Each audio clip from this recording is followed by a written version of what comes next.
సత్యం శంకరమంచి అని అమరావతి కథలు అని ఒక పుస్తకం రాసినాడు. ఒక అమరావతిని బేస్ చేసుకొని ఆ చుట్టుపక్కల ప్రజల జీవన శైలి దానిల గురించి ఒక 100 కథలు కలిసి ఒకటి అమరావతి కథలు అని. అంటే ఏముండదు, మీకు కొన్ని చోట్ల త్రివిక్రమ్ శ్రీనివాసరావు కూడా చెప్పింటాడు. త్రివిక్రమ్ శ్రీనివాస్ కూడా ఒక రైతు పొద్దున్నే లేస్తాడు, అమరావతి గుడికి పోతాడు, పూజ చేస్తాడు, వస్తాడు, అందరితో కలిసి మాట్లాడతాడు, మళ్ళీ ఫోన్ చేస్తాడు, రాత్రి స్నేహితులతో కలుస్తాడు, పోయి పనుకుంటాడు. ఇంతే అమరావతి కథ. ఇలా కూడా సాధ్యమేనా ఆనందంగా ఉండడము అని ఒక 101 స్టోరీస్ ఉన్నాయి డిఫరెంట్గా. ఇది నేను ఊరికి ప్రైమ్గా చెప్తాను. అలా అమరావతి కథలని సత్యం శంకరమంచి గారు రాసిన మంచి పుస్తకం. అంతకు మించిన పుస్తకం ఈరోజు చంద్రబాబు నాయుడు గారు రాస్తున్నారు. దానికి పవన్ కళ్యాణ్ కూటమి సంతకాలు చేస్తున్నారు అమరావతి కథలోనే. ఇక్కడ కూడా అంతే. పొద్దున్న లేచిన నుంచి చంద్రబాబు నాయుడు గారు చెప్తూ ఉంటారు, అమరావతిని అంత చేస్తాము ఇంత చేస్తామంటారు. అక్కడ ఇచ్చిన భూములు ఇచ్చిన రైతులు పొద్దున్నే లేచి సిఆర్డీ ఆఫీస్కి పోతూ ఉంటారు. మా భూమి ఎక్కడ, మా ప్లాట్ ఎక్కడ అని అడుగుతారు. వాళ్ళు కంప్యూటర్లో చూపిస్తారు, ఇక్కడ మీ భూమి అని. లేదు, మాకు భూమి ఫీల్డ్ మీద చూపించాలి అంటే అది ఎక్కడుందో తెలియదు, కనపడదు. ఇంటికి వస్తాడు, బాధపడతాడు, ఏడుస్తాడు. ఇతన్ని నమ్మే మన భూమి ఇచ్చినది అంటాడు, పోయి పనుకుంటాడు. మళ్ళీ తెల్లారుజామునే వెళ్తాడు, సిఆర్డీ ఆఫీసులకి వెళ్తాడు. ఇది ఇప్పుడున్న అమరావతి రైతుల యొక్క కథనం. వాళ్ళు భూమిలో ఏదో చేస్తామని చెప్పేసి ఇతన్ని నమ్మి భూమి ఇస్తే ఇంతవరకు ఆ అమరావతి మీద దోపిడీ చేయడమే తప్ప అక్కడ రైతాంగానికి ఏమాత్రం మేలు చేసిన దాఖలాలు. మళ్ళీ రెండో విడత 30,000 అడుగుతున్నాడు. అక్కడ రైతులు చనిపోతున్నారు. భూమి ఇచ్చిన రైతులు ఇంకా మా భూములు ఎప్పుడు డెవలప్ చేస్తారనేది. చంద్రబాబు నాయుడుకు ఇండ్లు మాత్రం డెవలప్ అవుతుంది, రైతులకు మాత్రం ప్లాట్లు ఎక్కడున్నాయో కనపడవు. కానీ చంద్రబాబు నాయుడు ప్లాట్లు మాత్రం కనపడుతున్నాయి. చంద్రబాబు చూపిస్తున్నారు. లాటరీ వేస్తే తెలుగుదేశం వాళ్ళందరికీ మంచివి వస్తాయి, అవి ఎక్కడున్నాయో తెలియదు. ఈ విధంగా ప్రతిరోజు ఒక అబద్ధం కథనంతో అమరావతిని కథలు మనకు చెప్తూ పోతూ ఉన్న సందర్భం చూస్తున్నాం. నిన్న కొత్తగా దాన్ని అమరావతి అభయం అని. అసలు ఎందుకు మీరు భయపడుతున్నారు? ఎందుకు మీరు భయపడుతున్నారు? నెక్స్ట్ జగన్మోహన్ రెడ్డి వస్తాడు అనే కదా మీ భయం అంతా కూడా. నేను కదా చెప్పినది, మీరే చెప్తున్నారు. రోజు పవన్ కళ్యాణ్ చెప్తున్నాడు, మమ్మల్ని మనమంతా కలిసే ఉందాము, మనమంతా ఎక్కడికి పోకూడదు, మనం విడిపోతే వాళ్ళు గెలుస్తారు, మనం పోకూడదు. ఈ విడిపోవల్లా ఉండాలా, జనంకి ఏదైనా మేలు చేస్తే మీరు కలిసి ఉన్నా విడిపోయినా ఏదైనా మేలు చేస్తే గెలుస్తారు, మేలు చేయకపోతే ఓడిపోతారు. దానికి విడిపోవాల్సిన అవసరం లేదు, కలిసి ఉండాల్సిన అవసరం లేదు. ప్రజలకు మేలు చేస్తేనే. అక్కడ టెండర్లు పాల్గొన్న కంపెనీ 4 కంపెనీలు. ఒకదానికి వీళ్ళలో ఉన్నవాడే ఒకడు L1 వేస్తాడు, మళ్ళీ L2 వేస్తాడు, L3 వేస్తాడు. ఇంకో దానికి వచ్చేకల్లా ఇంకోటి L1, ఇంకో L2, L3. ఇదే 4 కంపెనీలకు.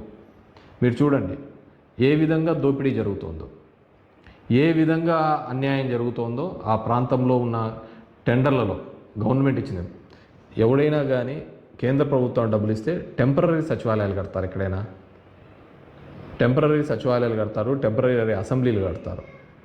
మొత్తం దోపిడీకి ఎంత ఎస్ఎఫ్టీ.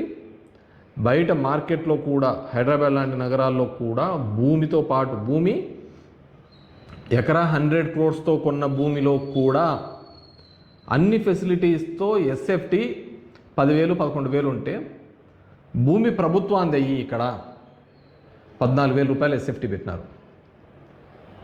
అదే ప్రాంతంలో రింగ్ రోడ్డు పోతూ ఉంటే కిలోమీటర్కి 22 కోట్లు 25 కోట్లతో ఉంటే వీళ్ళు 175 కోట్ల రూపాయలతో కిలోమీటర్కి రోడ్డు వేస్తారు. కేవలం అది సెల్ఫ్ ఫైనాన్స్ అని చెప్పేసి అందరికీ మోసం చేసి మీరు ఫైనాన్షియల్గా సెటిల్ కావడానికి ఉపయోగపడుతుంది. దీనివల్ల ఎవరిని మోసం చేయడానికి ఇంతకుముందు తీర్మానం చేయలేదా? అప్పుడు అన్ని ఉత్తుత తీర్మానాలు చేశారా? జగన్మోహన్ రెడ్డి ఆ రోజు చెప్పాడు, ఈరోజు చెప్పాడు, అమరావతి అనేది అక్కడి నుంచి తీసివేయలేదు. 3 ప్రాంతాలు అభివృద్ధి చెందాలి అనే ఉద్దేశంతో ఎగ్జిక్యూటివ్ క్యాపిటల్ అదేవిధంగా జ్యుడిషియల్ క్యాపిటల్గా అక్కడ తీసుకొని రావడం జరిగింది, లెజిస్లేటివ్ క్యాపిటల్గా తీసుకొని రావడం జరిగింది తప్ప అమరావతిని ఆ ప్రాంతంలోనే ఉంచడం జరిగింది. అక్కడే అసెంబ్లీ ఉంటుంది. ఈరోజు కేవలం మీరు రియల్ ఎస్టేట్ కోసం మీరు ఇప్పుడు మీతో పాటు సింగపూర్ నుంచి తీసుకొని వచ్చినాము అని చెప్పేసి ఈశ్వర్ అని చెప్పి ఎక్కడున్నాడు? ఈశ్వరను జైల్లో ఉన్నాడు. మీరు ఇష్టానుసారం చేసుకుంటా, మీరు ప్రజాధనం అంతా లూటీ చేసుకుంటా కేవలం ఆంధ్రప్రదేశ్ అందరి మీద కూడా మీరు ఈ అప్పుల్ని పెట్టే సందర్భం చూస్తున్నాం. నిన్న అచ్చెన్నాయుడు గారు చూస్తే కాల్చి పడేయాలా అని చెప్తాను.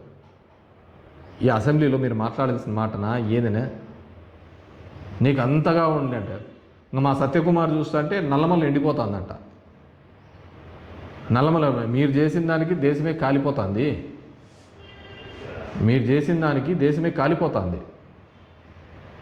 ఇంతకుముందు ఉన్నాయి నువ్వు చంద్రబాబుని తిట్టిన వీడియోలన్నీ, అవన్నీ చూపించాల. కేవలం అమరావతి పేరు మీద ఈరోజు అక్కడ వరదలు వస్తాయని అందరూ చెప్తున్నారు. మీరే ఆ లిఫ్ట్ కోసం దగ్గర 2,000 కోట్లతో లిఫ్ట్ కోసం మోటార్లు పెట్టినారు. ఇంకా డబుల్ కావాలా అని అంటున్నారు. ల్యాండ్ పూలింగ్ చేయాలా అంటున్నారు. ఎందుకు ఇంత భూదాహం పెట్టింది మీకు? మీరు ఎందుకు ఇంత ఆత్రంగా ఒక డైవర్షన్ పాలిటిక్స్ చేసుకుంటూ జగన్మోహన్ రెడ్డిని తిట్టడానికి 6 గంటలు పెట్టినారు? మీరు జగన్ పేరు ఎత్తకుండా ఒక్క రోజున పనిచేసిన మీరేం చేసినారు చెప్పుకోండి. అప్పుడు 5 సంవత్సరాలు ఉన్నారు, ఇప్పుడు 3 సంవత్సరాలు ఉన్నారు కదా.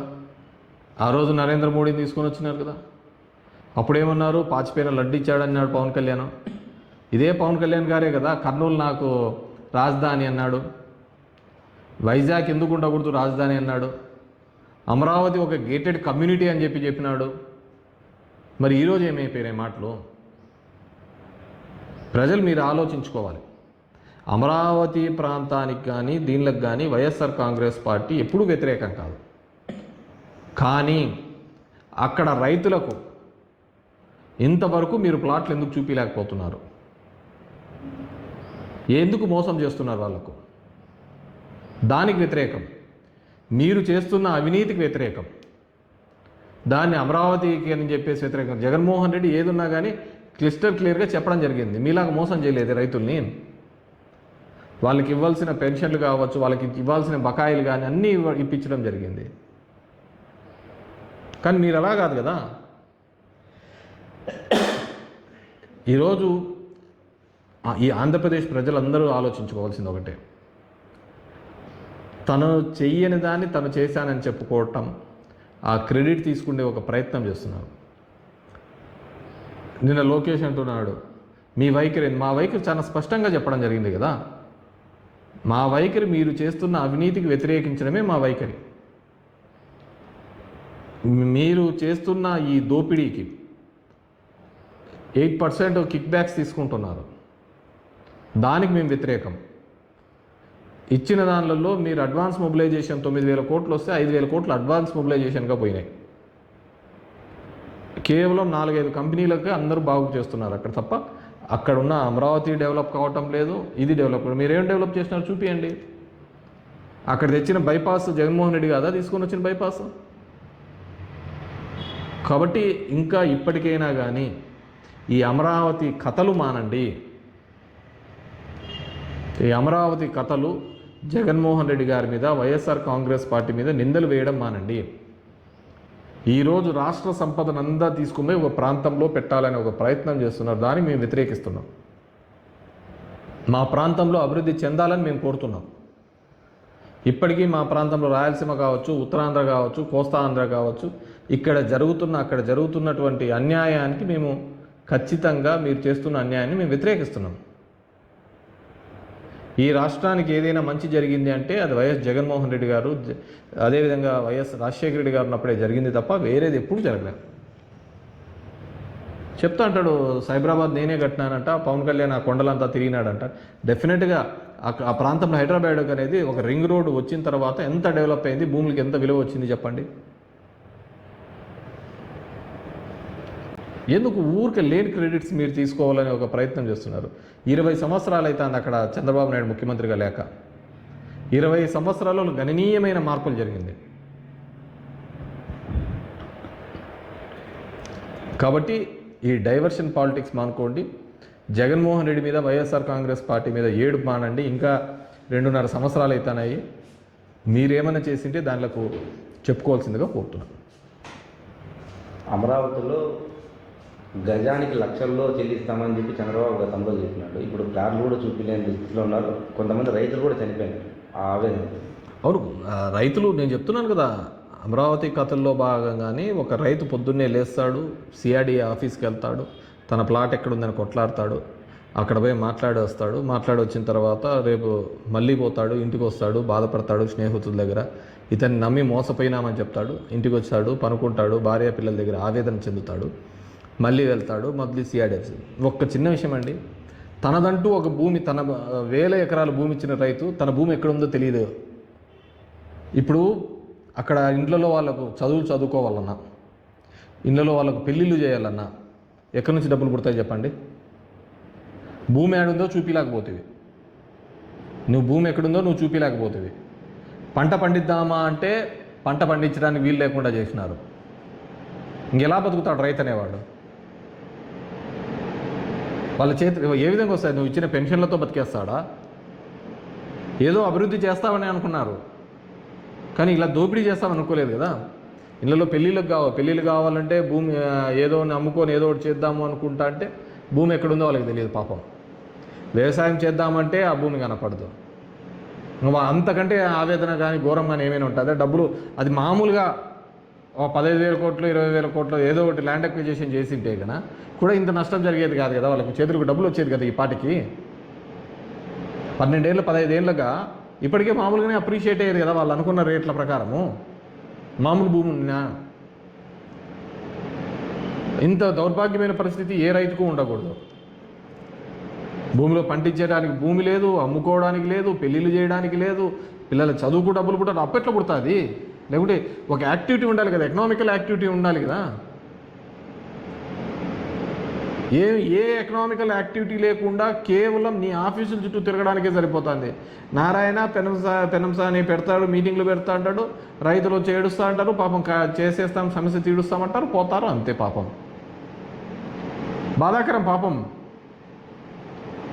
ఆ వాళ్ళతో ఉద్యమం చేయించి వాళ్ళనందరినీ డైవర్షన్ చేయించేసి వాళ్ళని అందరినీ కూడా రోడ్డును పాలు చేసినది ఎవరైనా? నిన్న పోస్టర్లు చూపిస్తున్నారు వాళ్ళందరినీ. ఇదని లోకేష్ వాళ్ళందరినీ ఇబ్బంది పెట్టినది చంద్రబాబు నాయుడు. ఆయన కదా మోసం చేసినది, మేము కాదు కదా మోసం చేసినది. మేము నిజం చెప్పాము. ఇన్ని వేల ఎకరాలలో ఇది చేయడం అనేది కష్టము, కాబట్టి అమరావతిని లెజిస్లేటివ్గా ఈ విధంగా చేసుకుంటూ పోతామని ఒక క్లారిటీతో చెప్పినాను. కానీ చంద్రబాబు లాగా మోసం చేయలేదు కదా. మీ భూమి రేట్లు కోట్లు అయిపోతాయని చెప్పేసి